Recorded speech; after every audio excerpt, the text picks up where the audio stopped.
If you've been in this world long enough, you're probably aware of the importance of having an abundance mindset. In particular, as a man, it's hard not to fall into the simp or pussy traps, which makes you think that a woman is special for just being herself.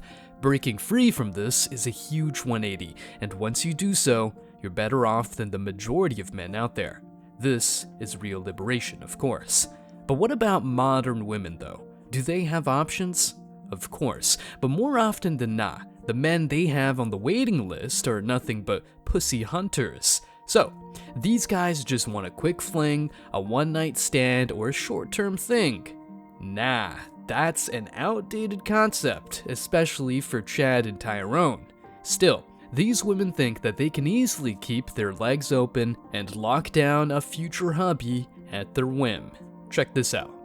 In this industry, I'm single until I retire. But it will still matter. I don't plan on doing this or getting married or finding the love of my life until I retire, like truthfully. And then after that, I will be honest and truthful with the person that I will be getting married to or whatever. It'll be up to him to accept that. So, and I'm would just be saying that his men's decision. natural proclivity is to not accept that because it brings them shame. If you look at people like Emily Ratajkowski, she's obviously hot, but this is a woman who's now trying to make divorce chic, and I think that the understanding is in Hollywood is, sleep with her and move on. She's not marriage material. This is why women struggle to get married when they've made themselves available on OnlyFans, because other men don't want to share. They don't want to share their wife. They maybe will share their girlfriend. They might think it's fun to date a stripper for a little bit. They might think, oh, this means I'm gonna have 12 times a day. But then when it gets down to just their biological instincts, it's actually quite embarrassing for them as a man because they can look up your girl and here she is. I love how she thinks there's going to be a line of dudes waiting on her when she retires. Sure, many will want to smash, but none of them, unless a Logan Paul comes her way, will put a ring on her finger. In today's video, we're delving into modern women thinking that they have options and why this is making them increasingly single and pump and dump material. Stick around because I'm sure you're going to love this one. But before we go any further, let me share the comment of the day. Shout out to the OG MGTOW Path. He said, "Nothing red pills a man like alimony, child support, and a broken heart." Spot on, brother. Please don't forget to reach out to us by email to claim your $5 for that comment of the day. As usual, guys, I'll pick one comment from each video. It may be the funniest, the most liked, or one that touched me, so don't forget to leave a comment and you may be our next winner. Make sure to hit the like and subscribe buttons too, as it helps a lot. And now, back to the video.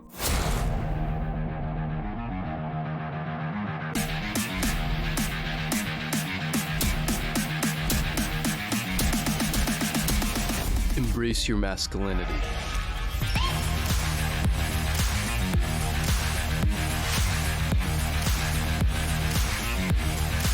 When it comes to casual dating, single women have the upper hand. They've got plenty of options. If a woman decides she wants to go out, meet a guy, and bring him home that very night, she can usually make it happen. This applies to most women, regardless of how attractive they may or may not be. Men, especially in the casual dating scene, don't have it quite as easy. Sure, there are exceptions where they don't strike out, but overall, they have fewer options. That's why a slut is frowned upon, whereas a man with access to tons of chicks is almost envied by his fellow male competitors.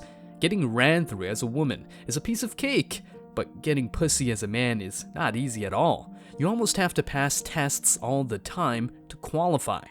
Now, let's talk about committed or serious relationships.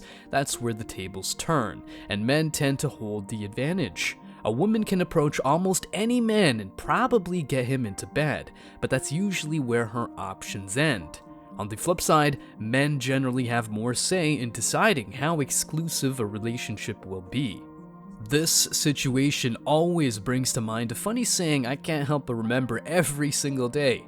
Women sleep with who they want, men sleep with who they can, but men marry who they want, and women marry who they can.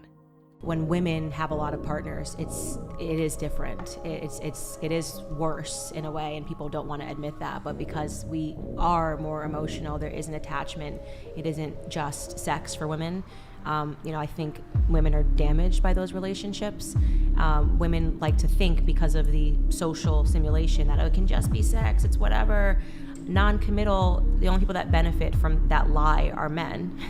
It is not great to have sex and have a man not call you back. It doesn't feel good. It doesn't matter if a BuzzFeed article says it does. I had a wonderful weekend and this is why I had sex and didn't worry about it. You feel used, and especially, I would say, if you're not a sex worker and a man does that and never calls you back, and you don't even have money to show for it, I think it diminishes your self-worth even more than your worth to a man. Women are now tricked into thinking that getting ran through is cool because they can do what men do better. For example, peeing on their feet. Jokes aside, you get the idea. The reality is that feminism has brainwashed men masterfully, along with the criminal female liberation movement. The once cherished values of modesty, purity, and chastity have been replaced with going to the club almost naked, losing their virginity ASAP, and sleeping around as much as possible under the guise of getting to know themselves. So, what if a guy wants a woman? No problem, says society. Sure, her inbox will be filled with vultures, and thirsty dudes will try to make her feel good. Plus, some of these guys will genuinely believe that she can become the woman of his dreams, overlooking all her past relationships and one-night stands. Another situation, what if the guy she's dating right now is not exactly what she wants? Again, no problem.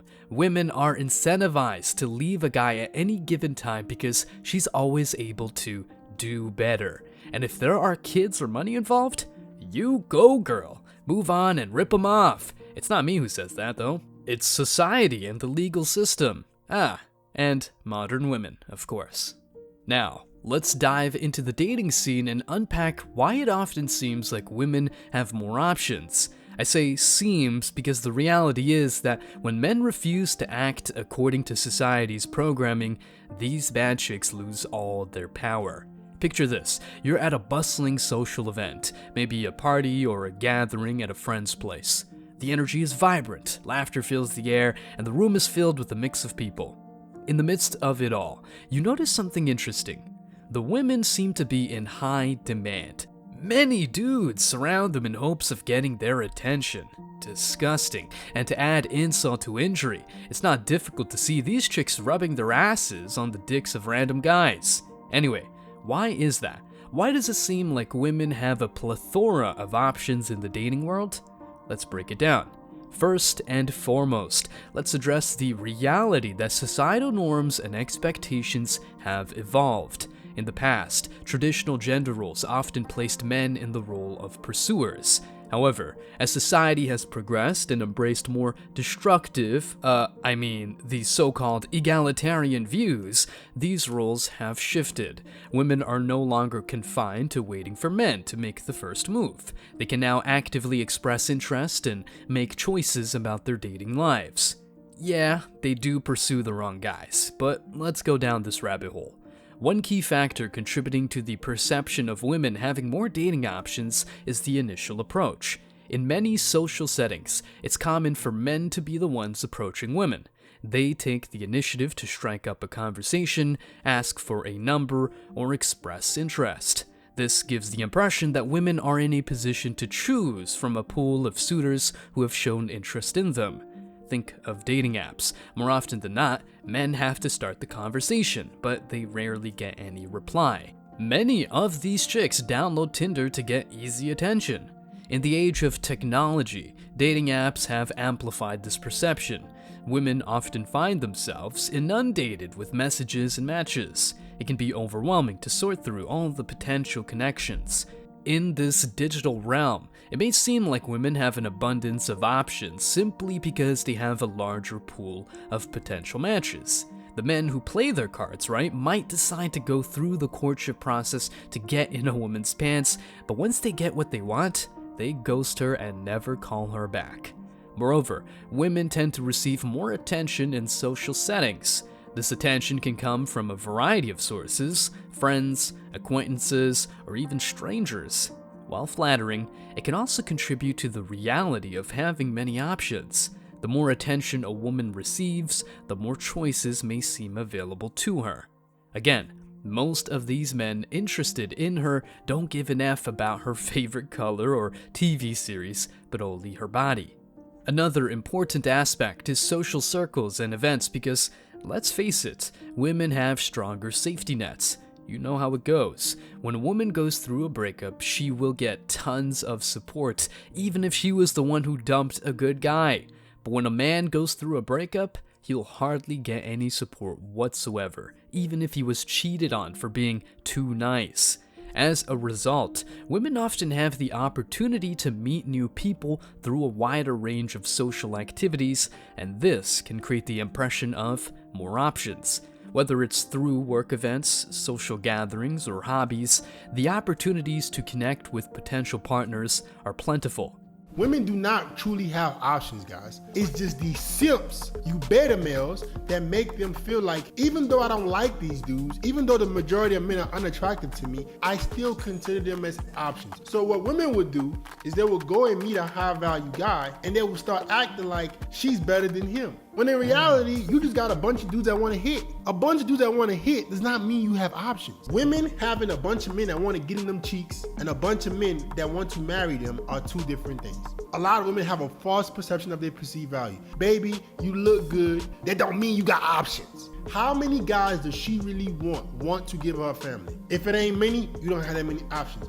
So what do you suggest the women in the West do if everyone's advice is for men in the West to look elsewhere for a wife? What happens to all the women in the West then? Well, that one study we referenced was said by 2030 or something, 50% of women will be without a man. So that's the direction we're heading, because the men that are looking for those traditional values are starting to go overseas, and then the other half of the men are just checking out completely. They don't want to deal with women at all. So this is going to be a big issue that women are going to deal with in the future as their options dwindle, their options dwindle, their options dwindle. Don't be a silly rabbit.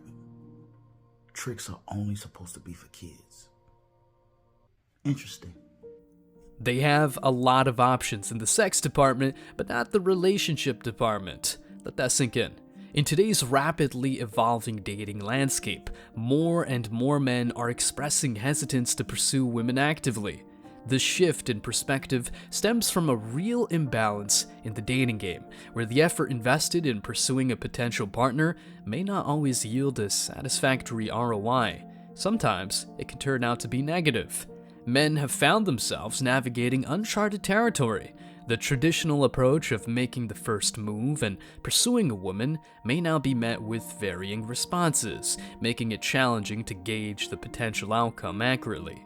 This uncertainty can be discouraging and may lead men to question the ROI of their pursuit. Consider the example of a man being polite to a woman, but getting rejected because he's not good-looking enough. And even when you are dating a chick, she might call you a sexist when all you tried to do was be courteous. You know, looks like holding doors is bad, but getting ran through by a bad boy is all she wants. Friendly reminder, if that's the case, dump that problematic woman ASAP and never look back. Also, the rise of online dating platforms has influenced this changing perspective. While these platforms offer a vast pool of potential matches, they also present certain challenges. Men often find themselves in a highly competitive environment, where standing out from the crowd can be difficult. Crafting the perfect message or profile to capture a woman's attention in a sea of profiles is a considerable investment of time and effort. But for what? Seriously, to go on a date with a woman who's got her schedule filled with dates with other candidates?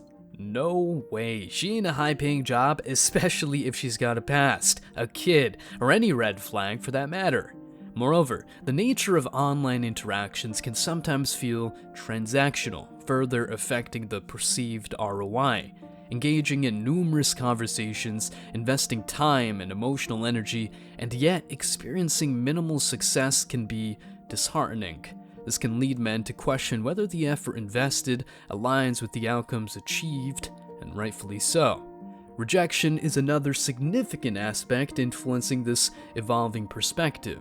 Rejection is a natural part of the dating process, but it can have a cumulative effect on a man's confidence and motivation. When men consistently experience rejection or unfavorable responses, they may start to question the ROI of pursuing potential partners. This can result in a decrease in their willingness to invest further effort. Doing all things right just to be told that you're too nice or she'd love to meet someone like you is not cool. Plus, if she's getting played by a Chad while asking you for all the nice guy traits, it's normal to feel disillusioned. Women don't actually have options. Their options long term down the line after she's realized she can't get more.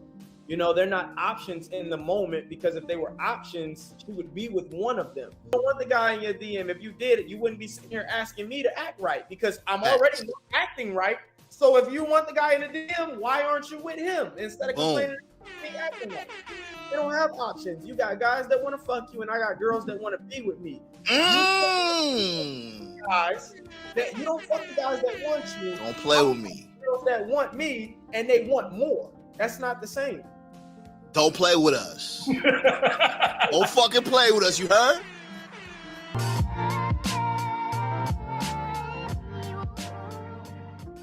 At the end of the day, you can say all of this stuff, but women have more options than men. So you can say, oh yeah, well, this terrifies women. Really? Does it really? When you have like 50 guys, strange men on the internet sending you DMs when you're outside, guys giving you the look. They may not approach, but they're giving you the look like, you know, I do find you attractive. The average guy out there doesn't get that. It doesn't exist. Let's not neglect another important aspect: financial considerations. Smart men want to keep their wallets safe. Finances also play a role in this evolving mindset. Dating can be expensive, especially in urban areas or when considering factors such as dinner dates, activities, or travel. Yes, sir, no matter whether she's a feminist or not, she will expect you to pay because that's your job as a man. But hey, when you ask her for a favor, she's the one coming up with moral gymnastics to justify that gender roles are oppressive and heteronormative. I know, silly terms. Anyway, men may weigh the financial investment against the potential outcomes and question whether the expense justifies the potential return. In addition, cultural shifts have challenged traditional notions of romance and courtship. The modern generation often values so-called independence, personal growth, and career pursuits. Sure, some men may prioritize these aspects over an active pursuit of romantic relationships, reevaluating the ROI of dedicating significant time and effort to dating. Sure, many women claim they uphold these values, but more often than not, they're independent and personal growth is all about getting new flings, and their careers are about getting money to buy things they don't need. The question arises, does this perspective suggest that men have lost interest in relationships? Absolutely. And those who want wives and good women, and by extension not hoes, seek more balanced and mutually fulfilling connections. Many men are now prioritizing either themselves or authentic, reciprocal relationships where efforts are appreciated and valued by both parties. I mean, if a woman wants you to be a provider, she better make you a goddamn sandwich. Or, if she wants you to be loyal and exclusive, she better stay home with you like a good girl. No going out with their single female friends, and if there are no women out there willing to hop onto your flow or get on your program, no problem. Singlehood as a man is indeed more fulfilling than keeping bad women by your side. Stay strong, guys. As always, I wish you tremendous success. Now it's your turn. What do you think? Let me know your thoughts in the comment section below. Remember that if you leave the best comment, you will get $5. Thank you so much for watching. If you found value in this video, hit the like and subscribe buttons, ring the notification bell so you don't miss out on future uploads, drop a comment, and share it. See you in the next video, guys. Till next time.